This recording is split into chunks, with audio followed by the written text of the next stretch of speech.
Good morning, everyone. Thank you for joining us. We'll wait just a moment. We have several people still logging in.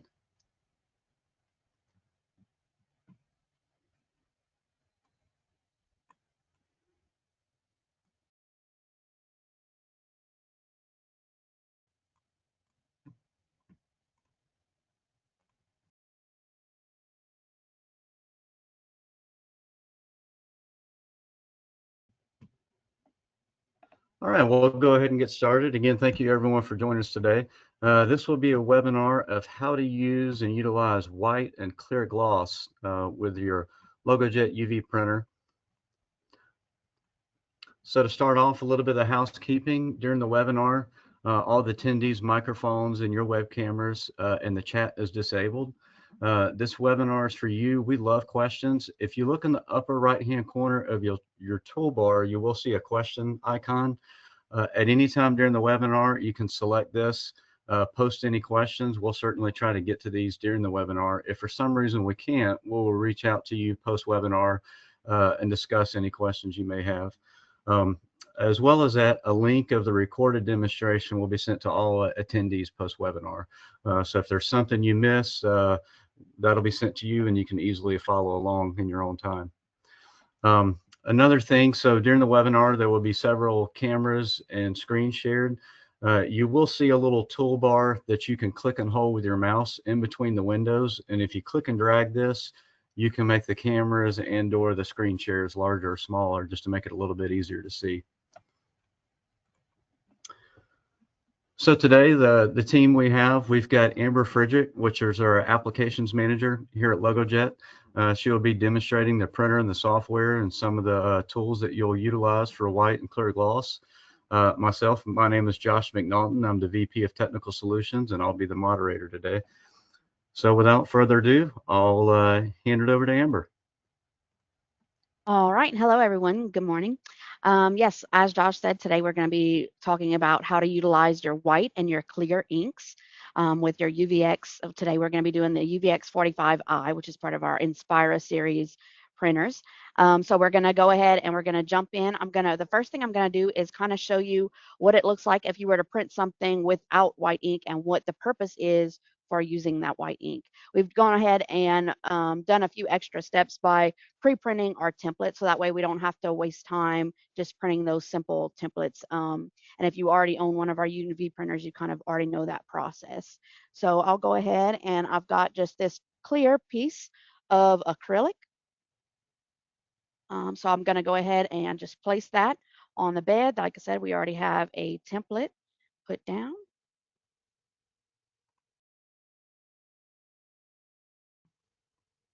And we can auto height. Since it is clear, I'm gonna have to grab just a little piece of some masking tape. So that way we can auto height to the correct height. Since it's clear, it can't really see the product. So I'm gonna just put a little bit of masking tape. So this is a kind of quick tip. If you haven't already learned this already, you just put a piece of masking tape over your clear product, place it in front of our little sensors here, and you can auto height.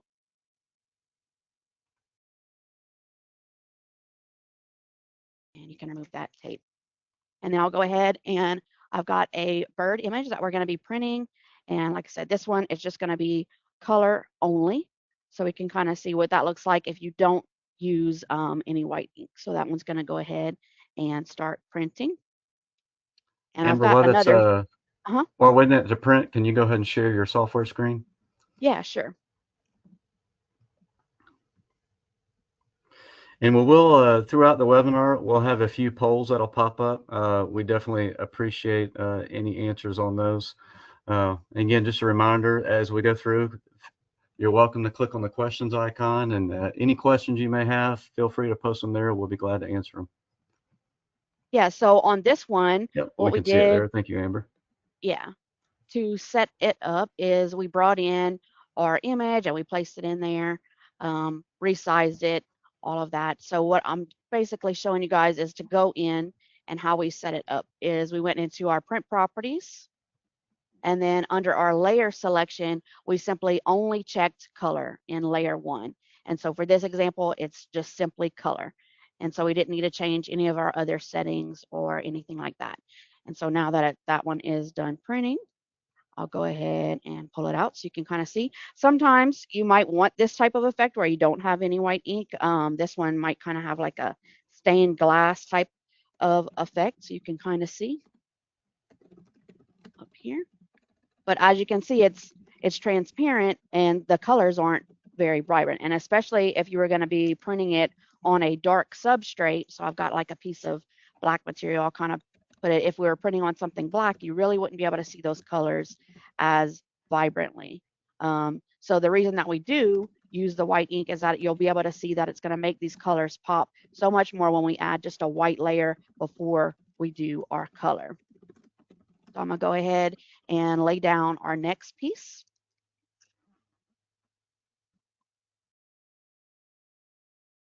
And we don't have to auto hide or anything again since it's going to be the same height. And then this one, I'm going to go ahead and print one with white and color.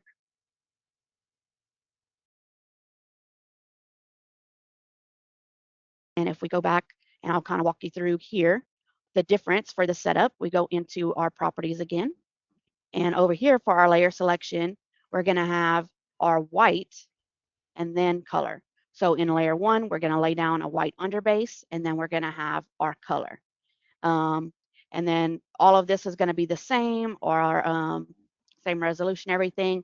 For our media, we do want to make sure that we're going to have 100% for our white underbase. So that way we have a nice strong white color, but you can adjust the percentages here, as you can see.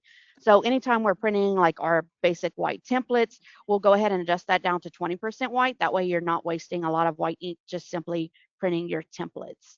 And then for here, we'll put our non-transparent region, and that simply means that anywhere it sees any pixels, that's where it's going to lay down that white ink. And so on here, we did 100% for this example that is printing right now. Another quick thing I also wanted to show, I might have to wait till it stops printing, but it's almost done.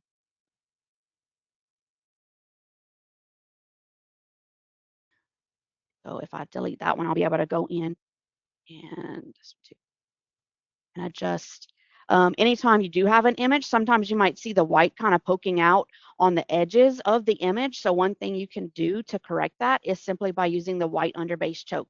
So once you bring in your image, there's this selection here, white underbase choke. You can select that, and it'll kind of give you a preview, and you can adjust the amount. I'll put it up high so you can kind of see that it brings in this red outline. And you can change this if you have a lot of red in your image. You can also change that reference color if you need to. But so you'll want to bring in your choke. So anything that it's showing how far the red is sticking out, that's how far your white will actually go into the image. So that way it's not sticking out. Usually you don't need a whole lot. Usually like 5 to 8 is a good amount. So it would simply look like this. And like I said, this is the amount that the white would be brought into your image. And I have some samples I can show you guys how that looks as well. So one thing while Amber has that screen pulled up, this is very common with especially with UV printers with white, but we call it dot gain. So within this bird, basically we have multiple channels of white. So as you print white, and especially if you have more layers, that white's going to grow. So it would make it where you'd see a thin outline. But as you choke it, it shrinks that white channel in to where it's either recessed in the color or makes it where it be right on the edge of the color, so you don't see that white hanging out. But 9 times out of 10, you will usually want that white underbase choke, just depending on the application. So this is the one without the white over here, and then this one has our white underbase. You can see the colors are much more vibrant and saturated whenever we add that white underbase. You can see the white on the flip side. We added our white, and then it printed the color on top there. Yeah. So Amber, we had a great question while we're just there so far from Kristen Underwood. Thank you, Kristen. And so can you show the process? Let's say your white's not opaque enough. How would you add multiple layers of white if you want it to be a bolder or more solid white? Right. So if you go in back to your print setup and your properties, if you wanted to add more layers of white before your color, all you have to do is simply select more layers. And usually 1 or 2 would probably be more than sufficient to have an even brighter white. and then you can follow behind with your color again. So you can increase the white if you need it to be more dense, or especially if you are working on something really dark and you want it to really pop and you want those colors to show. You simply can increase the amount of white that you're laying down here by increasing the amount of layers if the 100% is not enough. So this will Yeah. essentially be 200%, and it'll still print it simultaneously just like it did before. So Before I another, move on, oh, go ahead. if you'll leave that window pull up, another great Oh, question sure. from Kelly Parkinson. She's asking, is the white laying down immediately followed by the color, or is it doing two separate jobs? Mm-hmm. So one thing that's unique with our software is you can see the screen that Amber's got pulled up. Basically, we have 8 possible layers that we can print in the same job. So in this case, if there's one layer of white and then layer 2 of color, it's going to print it at the same time during the job. In that example that Amber's going to hold up, you can see basically it's splitting the print head, so it's laying the white down and it's immediately curing and then laying the white on top in that same job. So as long as you're printing within those 8 possible layers, you only send the print job once and it's printing everything in the same job. So it makes it very, very simple and very easy to do. Yep. So it lays down that white and Yep. comes Thank right you. Great behind question, after with Kelly. the color. Yep. All right. And so we've kind of gone over our white samples. Another great thing that you can do is to use a gloss. And so I'm going to kind of show you guys an example of that as well. So I'm going to go ahead and lay down this dark box that I have. It's like a little gift box. So I'll lay that down on our template mat.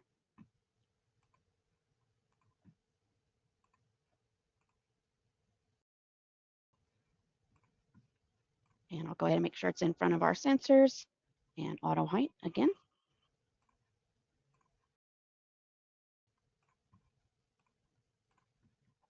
All right, and I'll go ahead and I'll print this one and I'll kind of go through the settings that we have.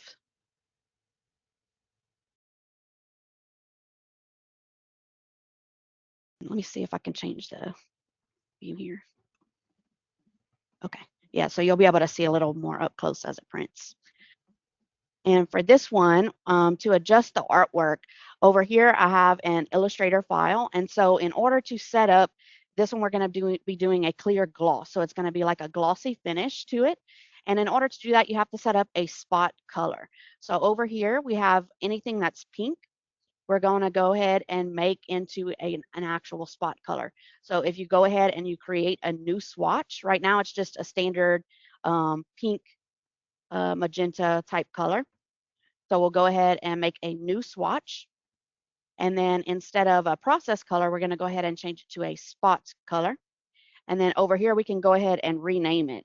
So we can name it clear. You can name it anything you want whenever you bring it in, but clear is typically recognized by Cathari Print Pro, the software. So you can go ahead and select clear. And then you can see that it pops up over here. It has a little image, like the little spot right here. And you can see now that all of this pink has now been changed to a spot color of clear. And that way, whenever we bring it into our software, I'm going to go ahead and bring up Print Pro again.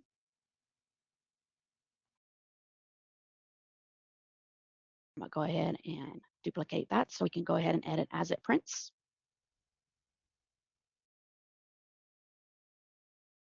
All right. So we've got, again, going into our print properties and our layer selection. On this one, we're going to lay down our white just like we did before in layer 1. Then we're going to follow behind with color.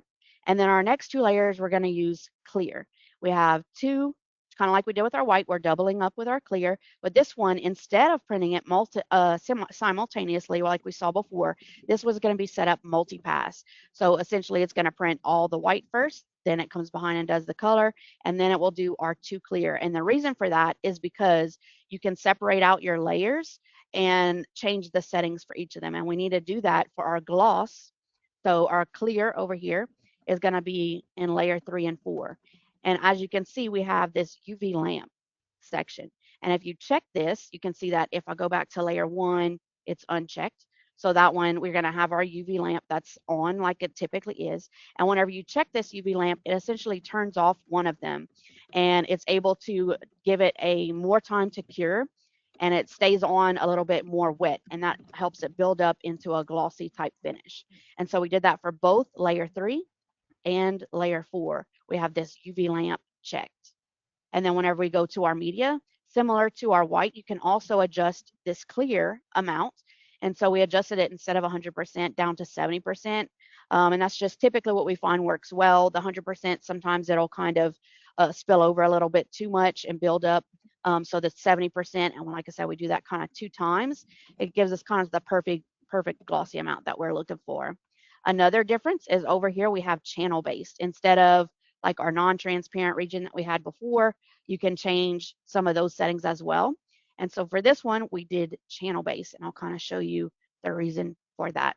Just like we did our spot color in Illustrator, if we go over here to our channels, we can click and we can see that we have our clear spot color that we created that actually created a channel within the software, and then you can assign it to different types of settings. So over here, we set it to clear, which is exactly what we want. So that way it knows only to use our clear ink anywhere it sees that spot color that's created. So even though it showed pink in our Illustrator file, it knows to only lay down that clear ink.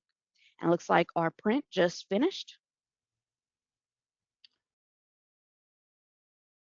I'll go ahead and hold this up. And you can see that it has that nice glossy finish to it everywhere that we saw the pink on there. And then we have our white, followed by our color, which was just our orange down there. But you can see that it gives it a really nice, luxurious look, having that nice glossy finish. And you can do gloss on top of the color as well. This one's just on top of the black box itself. Hey, Amber, real quick, we had a poll pulled up, and sorry about that, everyone. It blocked your Illustrator screen earlier. Can you go back and go through the process Sure. of creating that spot color in Illustrator for everyone? Okay. Let's see if I back up. And thank you for the poll question, everyone. So majority of everyone attending does use Illustrator. This process of this spot or this alpha channel is very similar if you're using Corel or either Photoshop and other programs. And as well, if you guys will click on the materials icon within the webinar, I have attached several PDFs of how to create this for Corel, Illustrator, and Photoshop as well for you guys. All right, so again, we have our pink here. I'm gonna go ahead and just change the color just so y'all can see kind of how it works. You can use any color you want, and you want to assign it as a spot color. So what we did is I went over here to our new swatch and clicked the little plus sign. And then over here where it has process color, we're gonna go ahead and just change that to a spot color. And we're gonna rename it over here, clear, and hit OK. And then as you can see over here, it popped up this time. It's got a blue one and it's got clear, and it has this little spot down in the corner. That's how you know it's a spot color that's been assigned. So simply by creating this, that way whenever you bring it again back into the software, that it's how it's going to identify. I'm going to go over here. Whenever you first bring in your image, you can see that it says clear over here.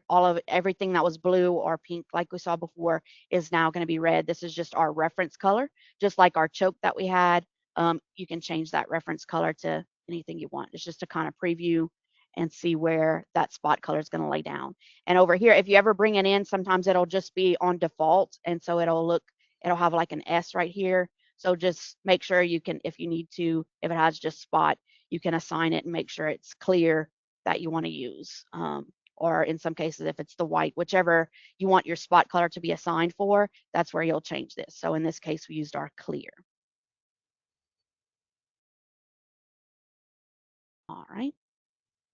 So I'll go ahead and go back out, and I'll print another version where you can actually just use a matte clear. So we're going to do the same process. For this one, we don't have to change it to multipass. We can go back, and I'll use this same file here, and we can go back in and edit in our RIP and print properties.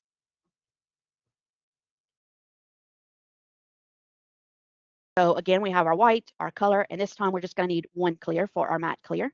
And instead of multipass, we can just leave it simultaneous because it doesn't need to have that wet finish. So we can just leave that simultaneous, and that way our UV lamp is going to be how it normally is, all the way on for each of our passes. And then for our media, we can leave 100% white. And then this time we're going to have 100% color. And we're still going to leave it so it knows to put that clear only in the channel-based portion. So we can select OK for that. And I've got another little black box I'll go ahead and put down, and that way we can kind of compare the two. And this one will print a bit quicker since it's going simultaneously, and we don't have to have those multi-passes for the finish. So Amber, while you're loading that, a great question from Sophie Watson. What file formats do you typically like to use when you're exporting out of Illustrator or Photoshop, just to make sure those spot colors are retained? Yeah, typically a PDF works the best. The software can use standard Illustrator files, but whenever you're using the spot colors, typically a PDF is what we recommend to export it from Illustrator or Corel or whatever design software you're using. And so that one's printing. I wanted to show another example kind of a printed with the choke and without. So bringing in, like we kind of talked about before, the choke. This is one with no choke. So you can kind of see, especially on that text, how you can see the white kind of poking out of the edges there, and also a little bit on this print of the tumbler. And by using that choke that I kind of demonstrated before on the little bird and bringing in that white, you can see that when it has our choke here at the bottom, it gets rid of that extra white that we were seeing poking out of the edges. So that's kind of a more practical example there. And I'll let you kind of see that it's now printing it simultaneously. So it's putting down the clear at the same time it's putting down the white and the color in this example that we're doing right now. So a great question from Brian Hess. He'd asked, so does the box for the UV lamp mean the lamp is turning on and off? So we have the printer model that Amber's demonstrating today is our UVX45i. So it has a unique dual zone lamp on the right-hand side. So when she checks that UV lamp box, it's basically turning half the lamp off to where it can put a delayed cure on that clear gloss so that we can make a high gloss cure in that same job. So there's other printers like our UVX 40R or R series printers for that matter. You have to lay all of the gloss first with the lamp off and then come back and run the job with the lamp on, which then cures it. So it's creating that delay where it's glossy. So an example that Amber just printed, even on our Inspira series, if you print with that lamp and that gloss where it's fully on, it will be a matte finished. And if you have that UV box checked, it will be a glossy finish. So you can have some really cool effects of making that gloss or that clear gloss a matte or glossy finish. So for example, if you have a glossy material you're printing to, like a glossy acrylic, if you print that clear with a matte finish, it'll almost have a nice, like a watermark type look to it. It's a lot of really unique, I would say, embellishments you can add to any object using those two options of a matte or a high gloss. Yeah, so I'll hold up those examples again just to kind of compare. This one is the matte, so you can still definitely see that we've got some clear on there, and it still has the design effect, but it's much more glossy with the wet look finish with our UV lamp button checked. And essentially, like he was saying, it turns one of them off, so that way it's able to stay wet a little bit longer before it actually cures it. It stays more shiny. And while she's holding that piece up, you can see a little bit of texture to it there. So as you're printing, and we have other webinars and many videos on printing textures, but in the layering printer options where she was at, let's say if you add 2 layers of white or 2 layers of clear, as you increase those layers, it is going to increase the volume. So you are, for example, with white, you're going to get more opacity with more layers, but you're also going to be eventually building texture. And that's the same as how when we print Braille, it's basically adding multiple layers, and it's kind of the same concept. Yep. Yeah, so essentially, like our Braille is sort of like adding both the white and the clear at the same time. But instead of having to click all of these, you can simply use our Braille, the texture one, and it kind of selects there. And then in our general tab, you can select right here which inks you want to use to build up the Braille, which, like you were saying, it's typically 100% for the white and the clear. So that way, whenever you select your Braille layers, it knows to use the white and the clear ink to build up those textures. And again, the more layers you use, the higher the texture will be. Also, the ink cost is going to be increasing as you go up, simply laying down more ink for each of those. All right.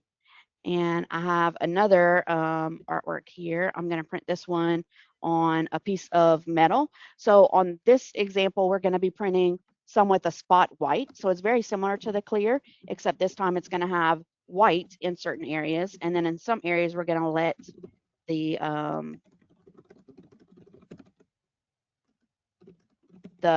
metal kind of show through, which is a nice little effect too. Yeah, let me just double check these. So over here, we have our white and our color.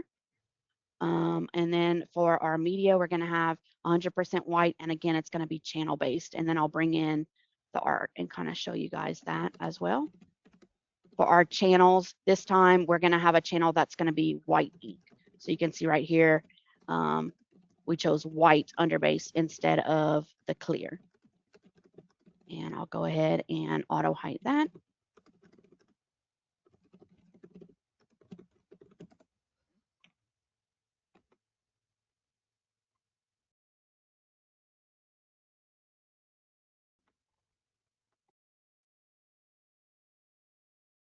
And then for this one, as you can see, it's got, this time it just has white here.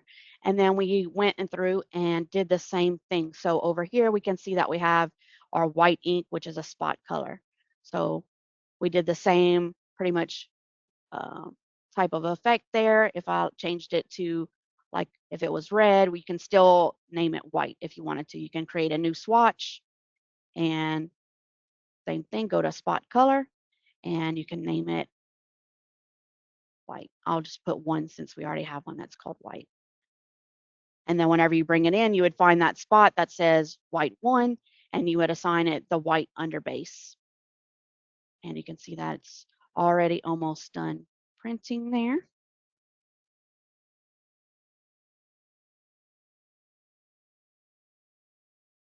And since we only had the white under the Las Vegas text, you can see that the Las Vegas text really pops in like these sections with the star. You can actually still see the metal underneath, which is sometimes, you know, kind of a look you're going for. You want to be able to see that nice finished metal piece and then draw more attention to the Vegas, like the text. And our logo down here also had some white underneath it, so it pops out more.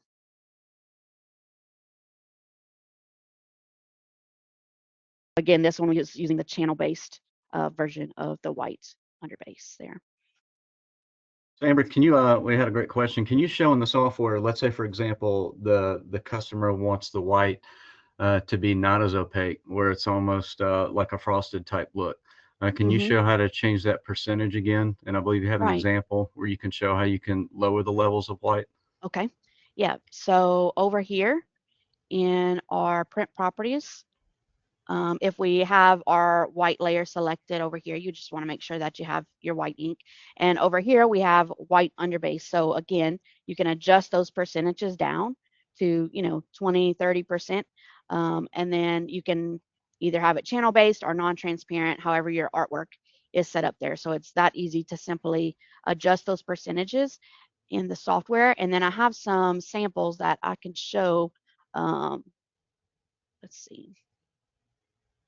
Kind of breaks out the percentages. So you can kind of see this one is on like a dark piece of acrylic. So you can see that by adjusting down the percentage of white, if we have over here on this side, 2 layers of white, like we kind of mentioned before, 100%. And then as you increase it, as you go down over here, down 50%, you can see that more of the background, the black shows through it whenever you have a lower percentage of white there.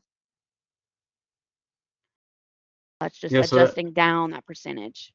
Yeah, so that's a great effect, especially I see that often with like wedding signage or even invitations where it's very popular, where people will print it on clear acrylic. you can adjust with the levels of white. So you may have some areas that are 20, 30%. So it's kind of a frosted look.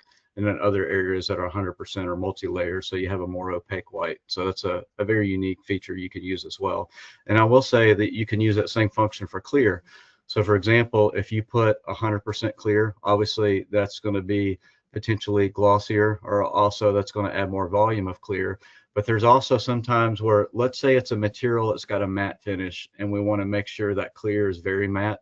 You can say put a 10 or 15% clear and it'll almost kind of dust it with clear, where it'll make the end product more of a matte finish, where it may reduce any glare on it if you're trying to reduce the glare of your print on something, just to, again, match the background finish. Yeah, I have one example we can kind of run, and we could do either the clear or the white, but sort of adjusting that opacity down to get that kind of frosted look that he was just talking about there. So on this one, it's like a floral pattern. In our channels, again, we had set it up with the clear, but again, you could do the same thing with white. And you can even if it's named clear in your artwork, you can change it to white. So if we wanted to do just change that to make it white, we can do that there too. And then over here, kind of like we were just showing, instead of our clear, we'll go ahead and do it white. And then in our media, we'll adjust it down. We'll say 30%. Again, in our non-transparent region. So it's going to be sort of a frosted type white, maybe even less than that, like 20%. We'll see. And again, we've got to go to our channel based.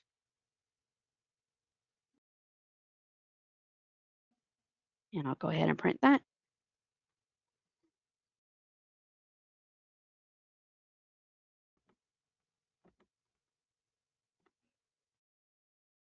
And for that artwork, it's going to be printing like this floral pattern that I've got here. And again, I set that up the same way. We just have a spot color. Like I said, it was originally named clear, but now we changed it to do sort of a frosted white. Again, this is a good look for different type of wedding events. You can use this as a background, and then you can have text or color with, the full white amount to make the colors pop. And you can do the same process with the clear, kind of have that matte finish to it.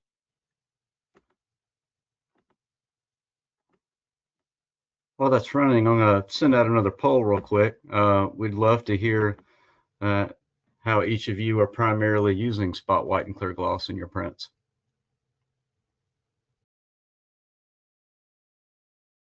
So this one on camera, it looks more opaque, but it's very transparent of a white. So it's not a full white image.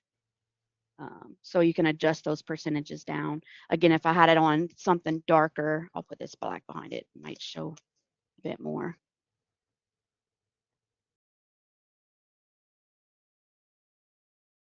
It kind of looks dark on camera.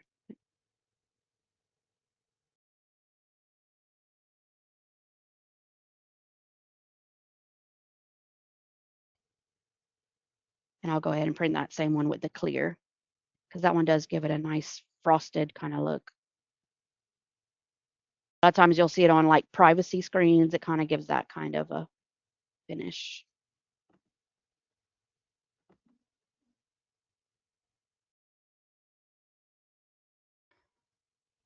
So we had a great question from Becca. Thank you for that. Amber, can you show real quick on your rip and print options, just clicking on that channels option on the right? That's a feature most people don't notice that that option's there. Okay. Yeah, so this one, again, I'm changing it to the clear. And if I go back to my channels over here where I had clear and I had changed it to white, this time I'm going to change it back to our clear. So that's kind of where it's located right here. If you ever don't see it, you can get to it over here. They have panels, and you just want to make sure that this channels one is open. So usually you have your rip. You can also open your channels there, and that will open this window if it's not open for any reason.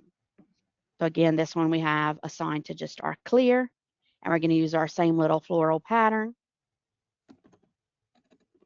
And we went into our rip and make sure we've got our layer instead of the white like we had before, changed to our clear. all of this is the same, and just make sure our clear, we can do 100% because it's going to be clear, but it'll still look more frosted with channel based. I'll go ahead and print that one.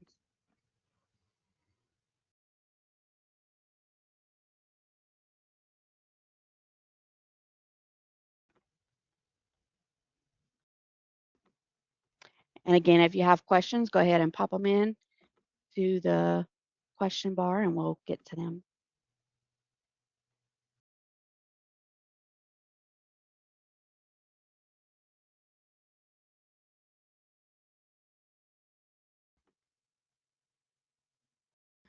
Yeah, thank you for the questions, everyone. If you have any more, just feel free to post them there and we'll be glad to discuss them.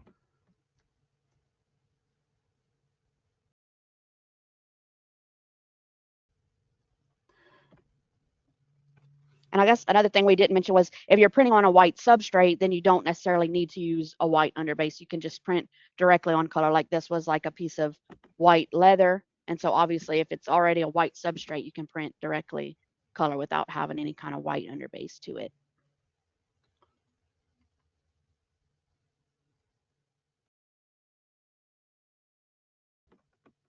And I'm going to remove this film off the back.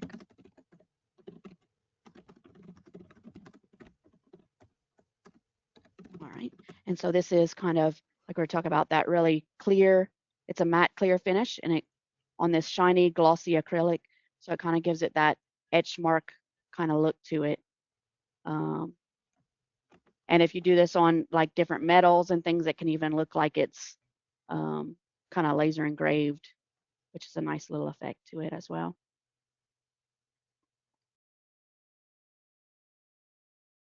So we had a great question real quick, Amber, from Kelly Parkinson. She asked, what are the advantages of laying down clear first? So can you explain any applications where you may use clear, where, for example, it may be something where you get a better adhesion or better durability on a substrate? Right. Yeah, definitely. So there's other reasons, like he was talking about, whenever you would lay down your clear first, you would simply in your layers, just put down a small amount of clear. A good example of that would be anything that's on wood. And the clear actually helps to soak into those pores of the wood before you lay down your white and your color. So anytime we print on wood, kind of one trick that we've learned is to put down a little bit of clear, like 20% clear before you do your white and your color. And that, like I said, it helps soak into those pores of the wood and has a nice cleaner flat finish on your wood. Another example would be anytime you have trouble with adhesion or durability, you could lay down that extra layer of clear first. And so it'll help to stick to the product a little bit better by adding that clear at the beginning. You could also, if you have a product that's going to be handled a lot, different types of, I don't know, like anything you print a photo on some like acrylic or anything, you can lay clear on top as well. And that helps to kind of protect your ink. So that way, you know, you won't have as many like fingerprints on it and it won't rub off or scratch as easily if you have that extra layer on top. So it can help with durability and adhesion as well. The adhesion part is if you would add clear at the bottom, and then if you want it to be extra durable, you would lay that clear on top.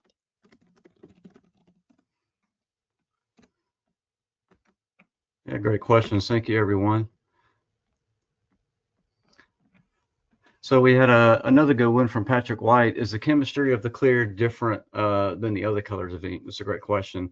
So basically, the clear is the same chemical makeup of the ink formulation. Obviously, it just doesn't have the pigment in it.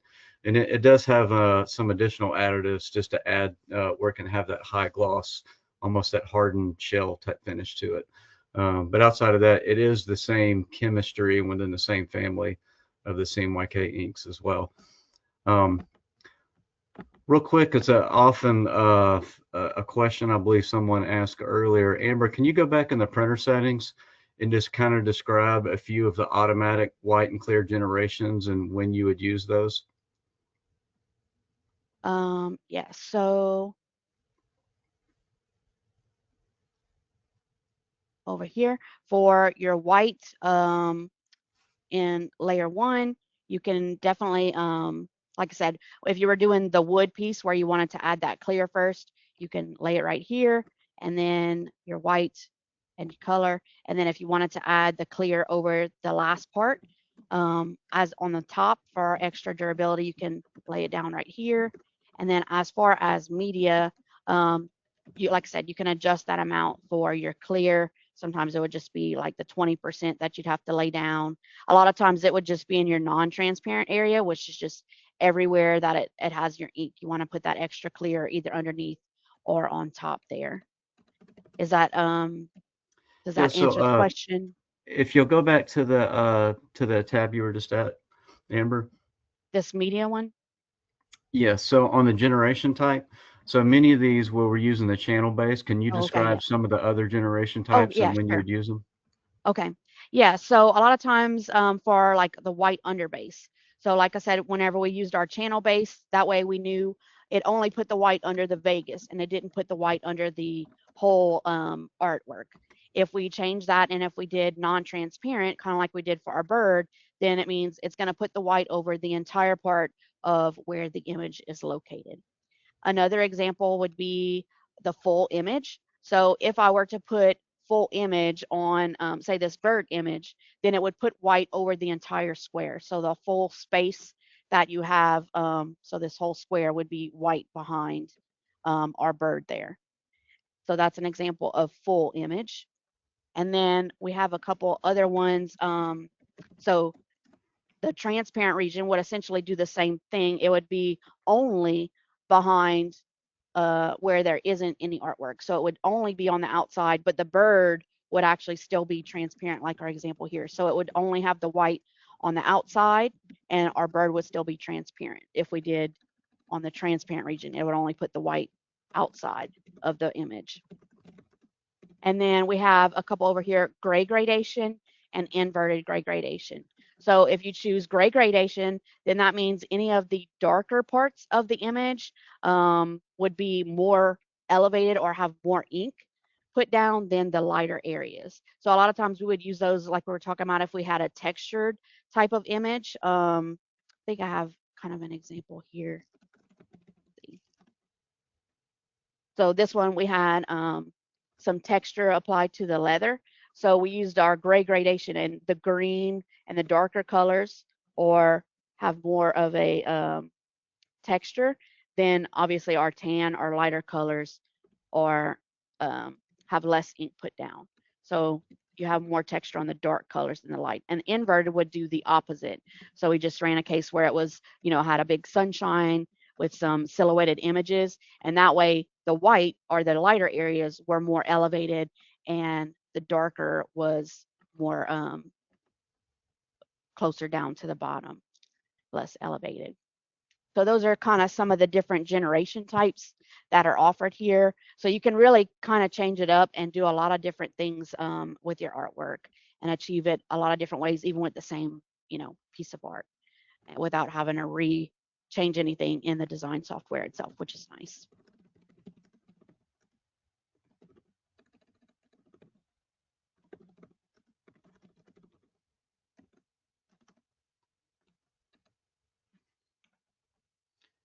All right, thank you, Amber.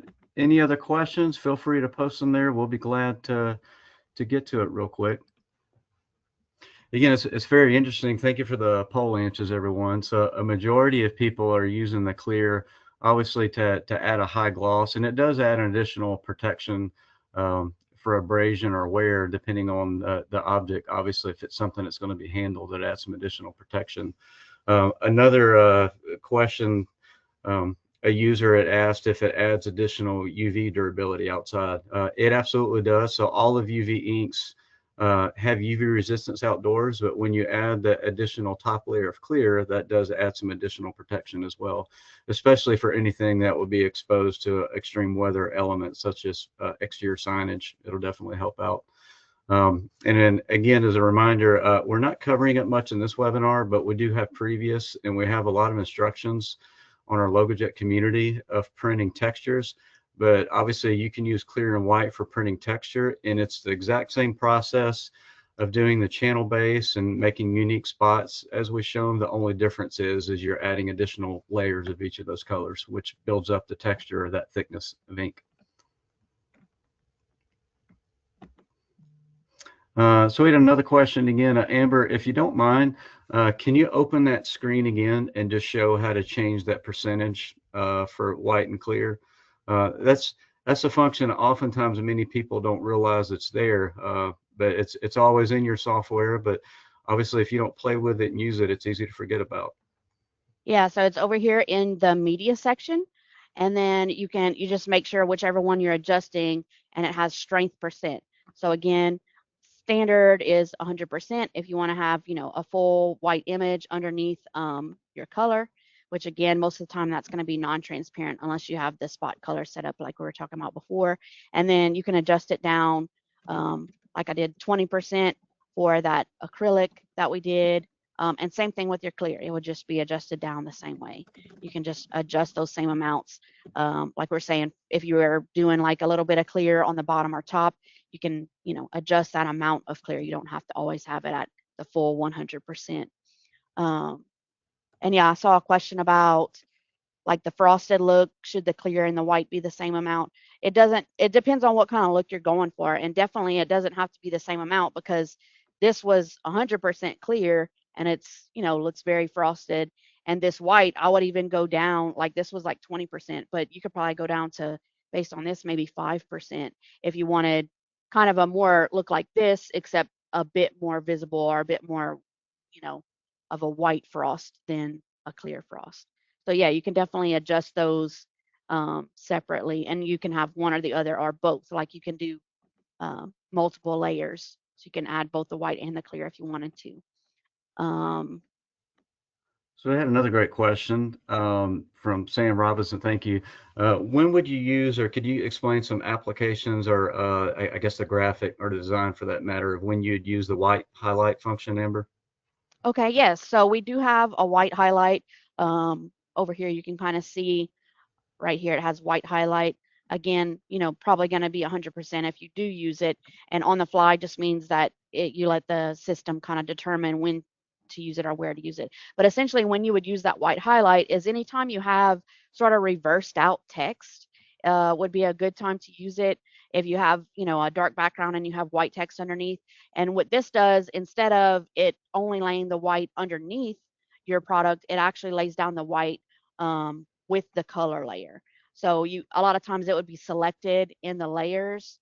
If you were ever going to use it, you would select the color and the highlight both in line with one another. And that way it knows to print the white highlight with your color. And it helps that white to kind of pop out a little bit better than it would if you just had it as an underbase. A lot of times, I think I have a golf ball that shows a good example of when we used it. Let me see.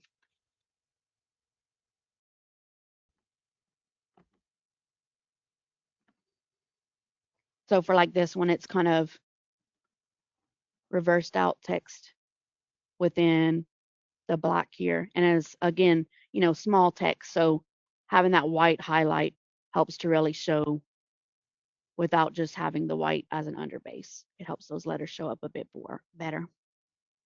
So that's an example of when you would use the white highlight. Yeah, thank you. So another question from Lizette, if we can go over using the clear and the lamp on and off. So Amber, if you'll go to the device options and show that UV lamp option again. Sure. So up here in our device options is where you will find that. Yeah. And again, a lot of times it's going to be, in your layers. And a lot of times if you do use it, it would be, on multi-pass, unless you're only doing gloss on top of something. So it would be your clear here. And that's pretty much, you wouldn't ever use it on color because then it would smear and it wouldn't cure. But so really the only time we use it is on our clear ink. And then over here on this one, since we just have clear, you can simply just check that UV lamp box. And that way it knows to essentially delay the curing and have that wet type of gloss finish on top of it. So again, that's one of the benefits, and we're demonstrating it today on our Inspira series. This is a UVX45i. On our Inspira series, we have that UV lamp option because it has a dual zone lamp. So if you are printing with a high gloss, we can do it in that same job. We can print the clear and we can cure it gloss in that same job. On our R series printers, it does not have a dual zone lamp, so this option is not available for the R series. So on those, you would lay all the clear with the lamp off, and then you'd have to send a second job with the lamp on and just change that percentage to 1%, for example. So the printer goes through all the motions of printing, but then it's curing to add that gloss finish to it. So that is a huge benefit. If you've had an R series printer for several years and you're starting to print more gloss, that may be an option where you can look into upgrading to an Inspire series, and it is significantly faster because of that option. Mm-hmm. Yeah, so the R series, you would have to manually just turn off the UV lamp to run it as a wet. And so that way, and then you'd have to run the job again with the UV lamp on, like I said, with just a small amount of clear, just so that way the lamp can actually pass over it and cure it the second time on the R series. But the I series does have it where you can check that, and essentially it's able to do the same functionality within the same print.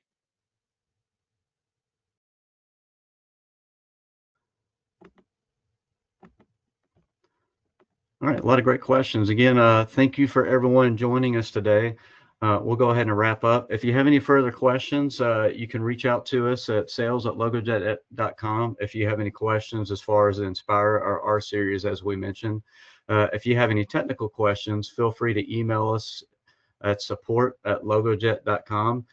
If this is an application where you have a printer and you forget how to use an option, just feel free to email support. We'll be glad. We can walk you through the process. We can remote in. We can show you where the buttons or features are. As well, especially on Cathari users, if you click on the top in your Print Pro, there is a user manual you can access there. So all of these menus, for example, a lot of the channel-based menus, if you forget those, if you access the user manual, you can quickly search and find those options, and it gives you a good description as well. So again, we appreciate everyone for joining us today. Again, reach out if we can help you. And from there, we hope you have a great day. Thank you. Thanks, everyone.